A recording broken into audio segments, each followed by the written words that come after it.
Ballot യൂണിറ്റിനെ കുറിച്ച് മനസ്സിലാക്കാം. Electronic voting machine 3 ഡിവൈസുകൾ കൂടി ചേരുന്നതാണ്. ഇങ്ങനെ പറഞ്ഞു: 1 control unit, 2 ballot unit, 3 VVPAT. അപ്പോൾ ഇന്ന് നമ്മൾ ബാലറ്റ് യൂണിറ്റിനെ കുറിച്ചാണ് മനസ്സിലാക്കുന്നത്. BU എന്ന ചുരുക്കപ്പേരിലാണ് ബാലറ്റ് യൂണിറ്റ് അറിയപ്പെടുന്നത്. ഈ ബാലറ്റ് യൂണിറ്റും ഇതേപോലുള്ള പെട്ടിയിൽ നമുക്ക് ലഭിച്ചു കഴിഞ്ഞാൽ ഈ പെട്ടിയുടെ ഹോൾഡർ ഉണ്ടല്ലോ, ഹോൾഡിങ്, അത് നമ്മുടെ അടുത്തായിട്ട് വെച്ചുകൊണ്ട് ഇതിൻ്റെ 2 വശങ്ങളിലുമുള്ള ഇതും ലാച്ചുകൾ നമ്മിലേക്ക് വലിച്ചുകൊണ്ട് ഇത് ഓപ്പൺ ചെയ്യും. ഇത് ഓപ്പണായി ഇത്തരത്തിൽ ഓപ്പൺ ചെയ്ത് കഴിഞ്ഞാൽ നമുക്ക് നമ്മുടെ ബാലറ്റ് യൂണിറ്റ് കിട്ടും. ബാലറ്റ് യൂണിറ്റ് എന്നുള്ളത് ഈ കാണുന്ന ഡിവൈസാണ്. ഇതാണ് ബാലറ്റ് യൂണിറ്റ്. ബാലറ്റ് യൂണിറ്റിലാണ് വോട്ടർമാർ വോട്ട് രേഖപ്പെടുത്തേണ്ടത്. അതിനുവേണ്ടിയുള്ള കാൻഡിഡേറ്റ് ബട്ടണുകളാണ് ഈ കാണുന്നത്. 16 ബട്ടണുകളുണ്ട്. 16 സ്ഥാനാർത്ഥികൾക്ക് വോട്ട് രേഖപ്പെടുത്തുവാനുള്ള ഓപ്ഷൻ ഇതിനകത്തുണ്ട്. അതാണ് ഈ കാണുന്ന 16. ഈ ഓരോ കാൻഡിഡേറ്റ് ബട്ടണിൻ്റെയും നേരെ ഓരോ ലൈറ്റുകളുണ്ടാവും. നമ്മൾ ആ സ്ഥാനാർത്ഥി വോട്ട് ചെയ്യുമ്പോൾ ഈ ലൈറ്റ് തെളിയും.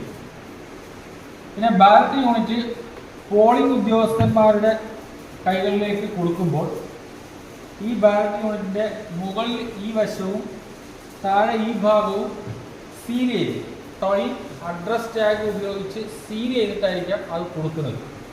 അപ്പം പോളിംഗ് ഉദ്യോഗസ്ഥരെ സംബന്ധിച്ചിടത്തോളം ഈ സീൽ ചെയ്ത ബാലറ്റ് യൂണിറ്റിൻ്റെ ഈ ഭാഗങ്ങളൊന്നും ഓപ്പൺ ചെയ്യാനേ പാടില്ല.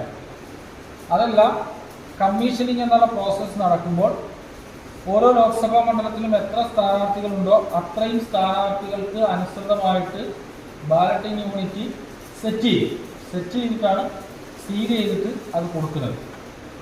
ബാലറ്റ് യൂണിറ്റിൻ്റെ ഈ മുകളിൽ ഈ ഭാഗത്തായിട്ട് ഒരു റെഡി ലാമ്പ് ഉണ്ട്.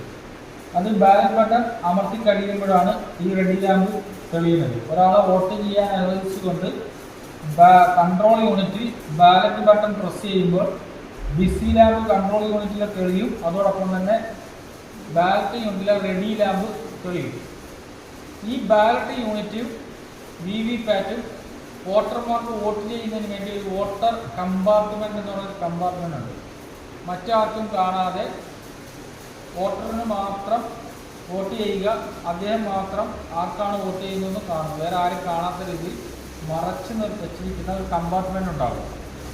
ബാലറ്റ് യൂണിറ്റിനോടൊപ്പം 5 മീറ്റർ നീളമുള്ള ഫിക്സഡ് കേബിൾ ഉണ്ട്. ഈ കേബിളിൻ്റെ ഇങ്ങേ അറ്റത്ത് ഒരു കണക്ടർ ഉണ്ടാവും. അതായത് ബാലറ്റ് യൂണിറ്റിൻ്റെ കേബിള് കണക്ട് ചെയ്യേണ്ട കണക്ടർ ഉണ്ടാവും. VVPATുമായിട്ടാണ് ബാലറ്റ് യൂണിറ്റ് കണക്ട് ചെയ്യേണ്ടത്. അപ്പോൾ അതിൻ്റെ കണക്ടറിൻ്റെ പ്രത്യേകത എന്നുള്ളത് ഒരു സൈഡിൽ റെഡും ഒരു സൈഡിൽ ബ്ലാക്കുമായിക്കൊണ്ടുള്ള ലാച്ചുകൾ ഈ കണക്ടറിലുണ്ട്. അപ്പോൾ ഇത് കണക്ട് ചെയ്യുമ്പോൾ സാധാരണ രീതിയിൽ കണക്ട് ചെയ്യുന്നു, പ്രസ് ചെയ്ത് കണക്ട് ചെയ്യുന്നു. റിമൂവ് ചെയ്യുമ്പോൾ, ഡിറ്റാച്ച് ചെയ്യുമ്പോൾ ഈ 2 ലാച്ചുകളും പ്രസ് ചെയ്തുകൊണ്ടാണ് നമ്മൾ ഡിറ്റാച്ച് ചെയ്യേണ്ടത്, വലിക്കേണ്ടത്. ഈ 2 ലാച്ചുകൾ കണക്ട് ചെയ്യുമ്പോൾ ഒരു ലോക്കായി കിടക്കുകയും ഈ പ്രസ് ചെയ്തുകൊണ്ട് വലിക്കുമ്പോൾ ആ ലോക്ക് റിലീസായിക്കൊണ്ട് ഡിറ്റാച്ച് ചെയ്യാനും കഴിയും. അപ്പം ബാലറ്റ് യൂണിറ്റിൻ്റെ പ്രധാനപ്പെട്ട കാര്യങ്ങൾ നമ്മൾ മനസ്സിലാക്കി. റെഡി ലാമ്പ് ഏറ്റവും മുകളിലും താഴെയായി സീൽ ചെയ്തിട്ടുണ്ടാകും. പിന്നെ ഇതിൻ്റെ ഉള്ളിൽ തമ്പ് വീൽ എന്ന് പറഞ്ഞൊരു വീൽ നമുക്കിവിടെ കാണാം. ശരിക്കും ശ്രദ്ധിച്ചു നോക്കിയാൽ കാണാം. തമ്പ് വീൽ 01, 02, 03, 04 എന്നുള്ള നിലയിൽ ഇട്ടിരിക്കുന്നതാണ്. അതായത് ഒരു ബാലറ്റ് യൂണിറ്റ് ഉപയോഗിക്കുമ്പോൾ ഒരു ബാലറ്റ് യൂണിറ്റിൽ 16 സ്ഥാനാർത്ഥികളാണ് ഉള്ളതെങ്കിൽ 16 സ്ഥാനാർത്ഥികൾക്ക് മുകളിൽ സ്ഥാനാർത്ഥികളുള്ള മണ്ഡലമാണെങ്കിൽ ഒരു ബാലറ്റ് യൂണിറ്റിനോടൊപ്പം ഒരു ബാലറ്റ് യൂണിറ്റ് കൂടി സമാന്തരമായി കണക്ട് ചെയ്യേണ്ടി വരും. അങ്ങനെ 24ഓളം ബാലറ്റ് യൂണിറ്റ് കണക്ട് ചെയ്തുകൊണ്ട് പ്രവർത്തിപ്പിക്കാൻ കഴിയും. 24 ബാലറ്റ് യൂണിറ്റ് ഓരോന്നിലും 16 സ്ഥാനാർത്ഥികൾ വെച്ച് 384, 24 × 6 384ഓളം സ്ഥാനാർത്ഥികളെ വരെ ഉൾക്കൊള്ളിച്ചുകൊണ്ട് ഇലക്ഷൻ നടത്താൻ പറ്റുന്ന രീതിയിലാണ് ബാലറ്റ് യൂണിറ്റ്. ഒന്നിലധികം കണക്ട് ചെയ്യേണ്ട സാഹചര്യം ഉണ്ടാവുകയാണ് എങ്കിൽ ഇപ്പൊ 3 ബാലറ്റ് യൂണിറ്റ് വെക്കേണ്ട സാഹചര്യമാണ് എങ്കിൽ ആ മൂന്നാമത്തെ ബാലറ്റ് യൂണിറ്റിന്റെ കേബിൾ ഉണ്ടല്ലോ, അതിന്റെ കേബിളിന്റെ കണക്ടർ രണ്ടാമത്തെ ബാലറ്റ് യൂണിറ്റിന്റെ കേബിൾ കണക്ട് ചെയ്യേണ്ട ഈ ഭാഗത്ത് കണക്ട് ചെയ്യണം.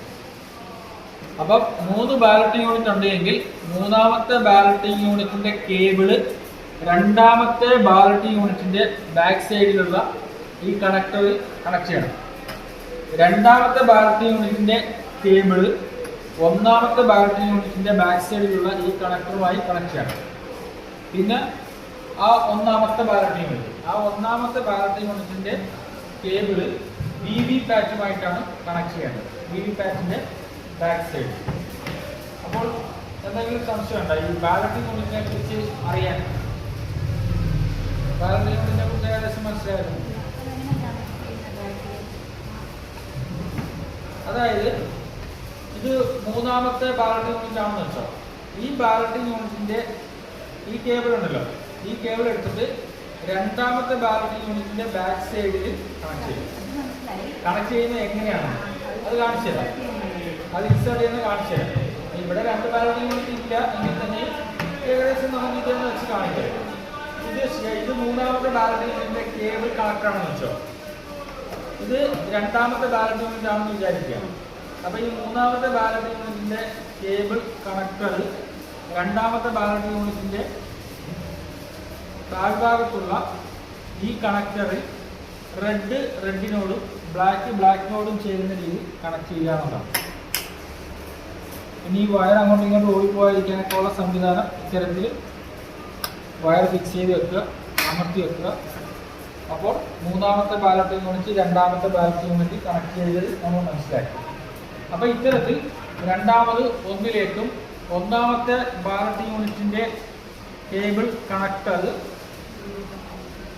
ഈ VV പാറ്റിന്റെ കേബിൾ കണക്ട് ചെയ്യുന്ന ഭാഗത്ത് കണക്ടർ സെക്ഷനിൽ കൊണ്ടുപോയി നമ്മൾ കണക്ട് ചെയ്യണം. അപ്പോൾ ഇത്രയുമാണ് ബാലറ്റ് യൂണിറ്റിനെ കുറിച്ച് മനസ്സിലാക്കാൻ.